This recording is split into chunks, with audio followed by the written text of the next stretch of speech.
ಒಪ್ಪಿದ ಕೂಡಲೇ ನಮ್ಮ ಹುಡುಗನಿಗೆ ಹೇಳಿದೆ, ಅವ್ರಿಗೆ ಹೇಳು ನಾವು ಊಟಕ್ಕೆ ಅಲ್ಲಿಗೆ ಹೋಗ್ಬೇಕು. ನಾನು ಅವ್ರ ಭಕ್ತಿ ಹೆಂಗಿದೆ ನೋಡ್ರಿ.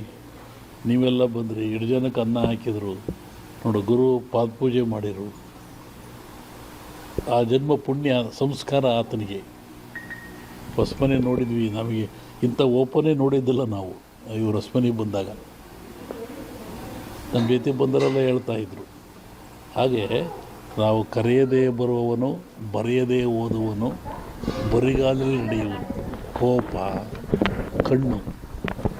ಈ ಜನ್ಮ ನಾವಿದ್ದಾಗ ಹರಿಷಡ್ವರ್ಗಳನ್ನು ಗೆಲ್ಲಬೇಕು. ಇವತ್ತು ನೋಡ್ತಾ ಇದ್ದಾರೆ ಗಲಾಟೆಗಳು, ದೊಂಬಿಗಳು, ಅವೇನು ಟಿ ವಿ ನೋಡೋಕ್ಕೆ ಆಗೋದಿಲ್ಲ. ಟಿ ವಿ ತಪ್ಪು ಅಂತ ನಾವು ಹೇಳಲ್ಲ, ಆ ಘಟನೆಗಳನ್ನು ಜನರ ಮುಂದೆ ಇಡ್ತಾ ಇದ್ದಾರೆ ಅವರು. ಹೇಳೋದು ಯಾಕೆಂದರೆ ತಿದ್ದಿಹೇಳ್ರಿ, ಹಿಂಗೆ ಆಗಬಾರ್ದು, ನೀವು ಹಿಂಗೆ ಆಗ್ತಾಯಿದ್ದು ನೋಡಿ. ಅಲ್ಲಿ ಇವು ಇನ್ನೂ ಹೆಚ್ಚಾಗುತ್ತೆ ಈ ದೇಶದಲ್ಲಿ. ಹಾಗಾಗಿ ಮನುಷ್ಯ ಯಾವಾಗ ಶಾಂತಿ, ನೆಮ್ಮದಿ, ಒಂದು ಶಿಸ್ತುಬದ್ಧ ಜೀವನ ಇದ್ದರೆ ಏನೂ ಆಗಲ್ಲ. ನೋಡಿ, ನಾವು ಕರೆಯದೇ ಬಂದರು ನಮ್ಮ ಸೆಕ್ಯೂರಿಟಿ ಮನೆಗೆ. ಇಲ್ಲಿ ಯಾವುದೋ ಒಂದು ಫಂಕ್ಷನ್ ಇತ್ತು. ಒಪ್ಪಿದ ಕೂಡಲೇ ನಮ್ಮ ಹುಡುಗನಿಗೆ ಹೇಳಿದೆ, ಅವ್ರಿಗೆ ಹೇಳು ನಾವು ಊಟಕ್ಕೆ ಅಲ್ಲಿಗೆ ಹೋಗ್ಬೇಕು. ನಾನು ಅವ್ರ ಭಕ್ತಿ ಹೆಂಗಿದೆ ನೋಡ್ರಿ. ನೀವೆಲ್ಲ ಬಂದ್ರಿ, 2 ಜನಕ್ಕೆ ಅನ್ನ ಹಾಕಿದರು ನೋಡು, ಗುರು ಪಾದಪೂಜೆ ಮಾಡಿರು. ಆ ಜನ್ಮ ಪುಣ್ಯ ಸಂಸ್ಕಾರ ಆತನಿಗೆ. ಹೊಸಮನೆ ನೋಡಿದ್ವಿ, ನಮಗೆ ಇಂಥ ಓಪನೇ ನೋಡಿದ್ದಿಲ್ಲ ನಾವು. ಇವರು ಹೊಸಮನೆಗೆ ಬಂದಾಗ ನಮ್ಮ ಜೊತೆ ಬಂದರೆಲ್ಲ ಹೇಳ್ತಾಯಿದ್ರು. ಹಾಗೆ ನಾವು ಕರೆಯದೇ ಬರುವವನು, ಬರೆಯದೇ ಓದುವನು, ಬರಿಗಾಲಲ್ಲಿ ನಡೆಯುವನು, ಕೋಪ, ಕಣ್ಣು. ಯಥಾ ದೃಷ್ಟಿ ತಥಾ ಸೃಷ್ಟಿ. ನಾವು ಹೆಂಗೆ ನೋಡ್ತೀವಿ ಸೃಷ್ಟಿ ಹಂಗೆ ಕಾಣುತ್ತೆ. ಅನ್ನವನ್ನು ಅನ್ನವಾಗಿ ನೋಡ್ತೀವಿ, ಪ್ರಸಾದವಾಗಿ ನೋಡ್ತೀವಿ, ಕೂಳಾಗಿ ನೋಡ್ತೀವಿ. ಅಲ್ಲ, ದೃಷ್ಟಿ ಆಗ್ತದೆ. ಹಾಗೆ ಒಂದು ಹೆಣ್ಣನ್ನು ನೋಡಿದರೆ ಪ್ರಕೃತಿ, ಮಾತೆ, ತಾಯಿ, ಮಾಯೆ, ವಿಕೃತಿ. ಆಕೆ ತಾಯಿಯಾಗಿ ನೋಡ್ತೀವಿ ನಾವು, ಮಾಯಾಗಿ ನೋಡೋದಿಲ್ಲ. ಯಾಕೆ ನೋಡೋ ಕಣ್ಣುಗಳು ಆ ಥರ. ಅದಕ್ಕೆ ಕಣ್ಣನ್ನು ಶುದ್ಧಿಯಾಗಿಟ್ಟುಕೋ.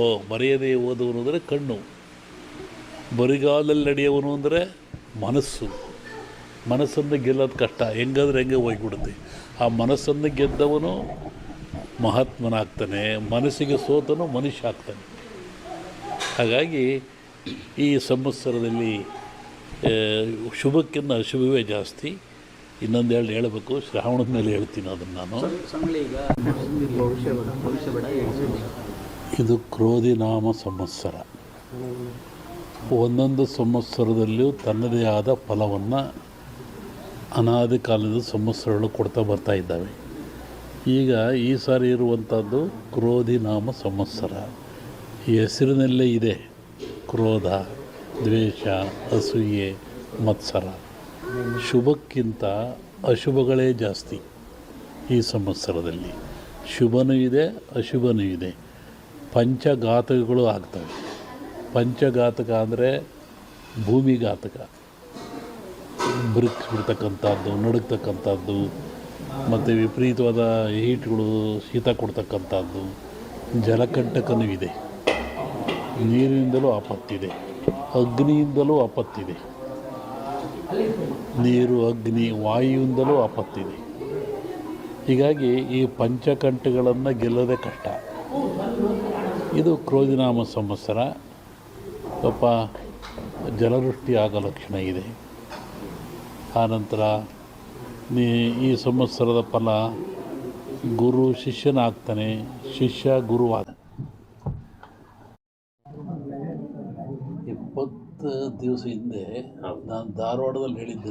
ನಾನು ಈ ಥರ ಮಳೆ ಆಗುತ್ತೆ, ಭೂಮಿ ಕಂಪಿಸುತ್ತೆ, ಗುಡ್ಡಗಳು ಬೀಳ್ತವೆ, ಜನಗಳು ಸಾಯ್ತಾರೆ,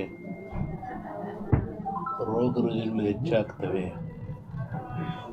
ಇದು ಇಂಡಿಯಾಕ್ಕಲ್ಲ, ಜಾಗತಿಕ ಮಟ್ಟದಲ್ಲಿ ಕೆಲವು ರಾಜ್ಯಗಳು ಮುಳುಗ್ತವೆ ಅಂತ ಹೇಳಿದ್ದಾನು. ಈಗ ಅದರ ಪ್ರಕಾರವಾಗಿ ನನ್ನ ಲೆಕ್ಕ ಇನ್ನೂ ಅಮಾವಾಸ್ಯೆವರೆಗೆ ಇರ್ತದೆ. ಅಮಾವಾಸ್ಯೆ ನಂತರ ಮತ್ತು ಬೇರೆ ಭಾಗದಲ್ಲಿ ಹೋಗ್ತದೆ ಅದು. ಒಟ್ಟಿಗೆ ಇದು ಕ್ರೋಧಿನಾಮ ಸಂವತ್ಸರ.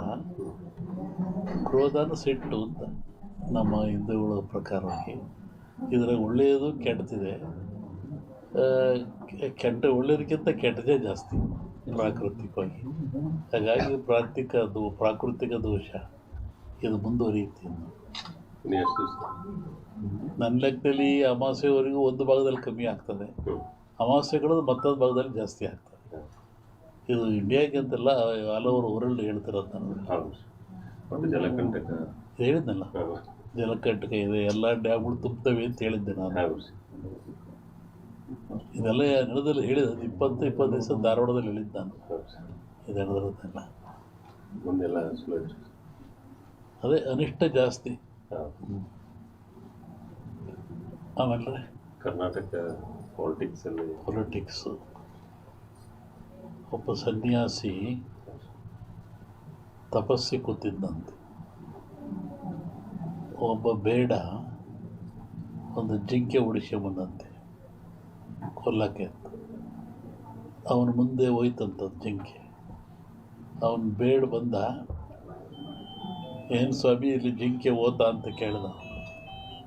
ಇವನು ಹೇಳಿ ಕೇಳಿ ಸನ್ಯಾಸಿ ಅವನಂದ, ಈ ಓತು ಅಂತ ಹೇಳಿಬಿಟ್ರೆ ಕೊಂದು ಬಿಡ್ತಾನೆ, ಆ ಕೊಂದು ಪಾಪ ನನಗೆ ಬಂದುಬಿಡುತ್ತೆ.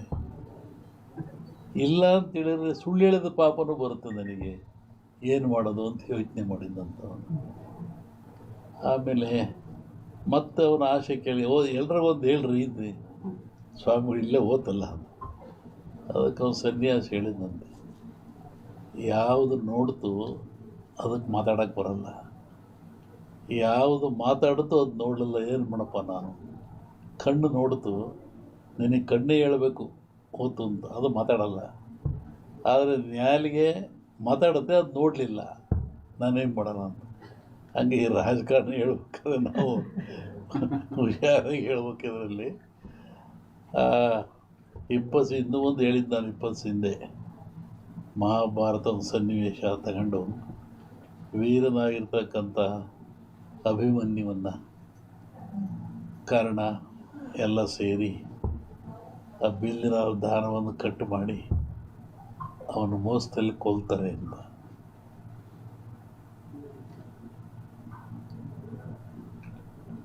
ಆಮೇಲೆ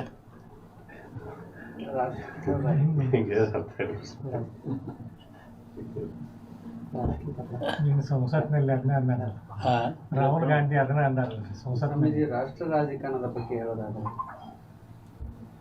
ಅಲ್ಲೂ ಮಹಾಭಾರತದಲ್ಲಿ